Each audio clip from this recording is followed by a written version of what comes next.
Charlie Kirk is dead and I have no empathy. And honestly, why should I?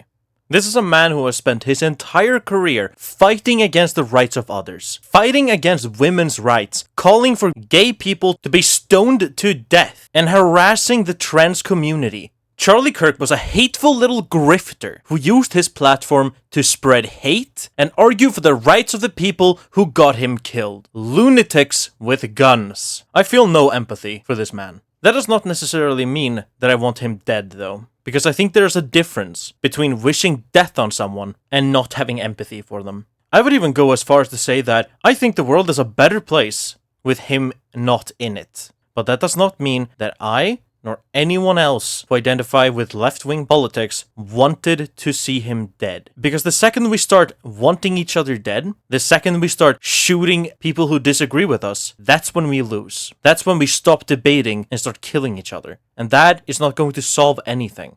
After the death of Charlie Kirk, I did what I've done so many times before, which is go on Twitter and argue with people who are wrong. And genuinely, it is frightening. The world is frightening right now. The left is getting blamed for the attack.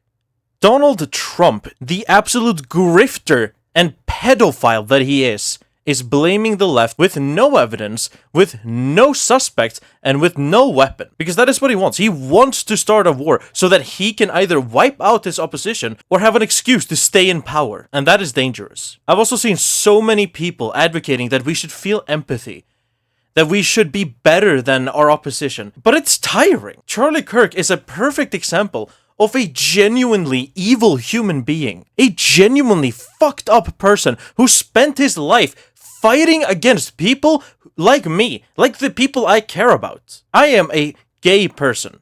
I am bisexual. Charlie Kirk has argued that I should be stoned to death. Leviticus 18 is that thou shalt lay with another man shall be stoned to death.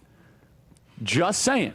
And that we should not be allowed to marry people we love. He has argued that if his 10-year-old daughter was sexually assaulted, he would force her to carry out a pregnancy. He has supported the biggest genocide of our generation. He has claimed that there is no Gaza and cheered as children in hospitals have been bombed. He is a deplorable human being. And genuinely, I would be lying if I said that I was not happy when I found out that he was dead. But again, that does not mean we should call for the death of people we disagree with. But it's unfair, isn't it? It's unfair that someone being a raging bigot, a genuinely deplorable, hateful person who tries to control the rights of others and who says slavery was better for black people than today, is somehow just having different politics than you. It's insane that we've gone to the point where basic human decency is seen as a different political view from the other side. It's insane that we are expected to have common conversations and treat the other side as if it's a valid opinion when all they do is spew hate and try to hurt us. And then, when we celebrate the death of one of our genuine abusers, we are the enemy. We are the people who apparently crave violence.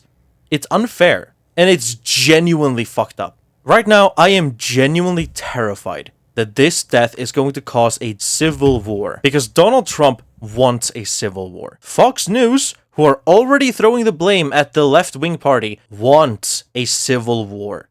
They want the country divided, and they want you to hate your opposition. Now, I hated Charlie Kirk, but that does not mean I wanted to see him gunned down. That does not mean I wanted his children to have to watch as their father was killed in front of them. That is genuinely horrible.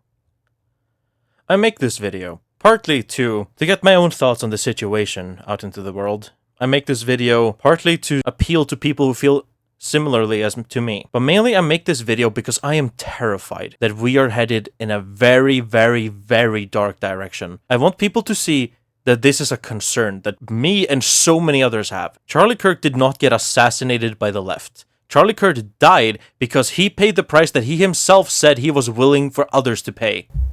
I think it's worth it. I think it's worth to have a cost of, unfortunately, some gun deaths every single year so that we can have the Second Amendment to protect our other God-given rights. That is a prudent deal. It is rational. Charlie Kirk died because a lunatic had easy access to a gun, and that gun shot him. I hope that this death will be used to bring attention to the gun regulation that is so clearly needed, and I hope that the people who loved Charlie get to grieve. I genuinely do. But that does not mean that the people who did not love Charlie are wrong in their opinion to not grieve for him. Charlie himself said that he does not believe in empathy, and if it was anyone else who had been shot, he would have justified it by saying it is a necessary statistic for his right to own a gun. Charlie Kirk was a deplorable human being, and now he's gone. Do not let this one death spiral into more.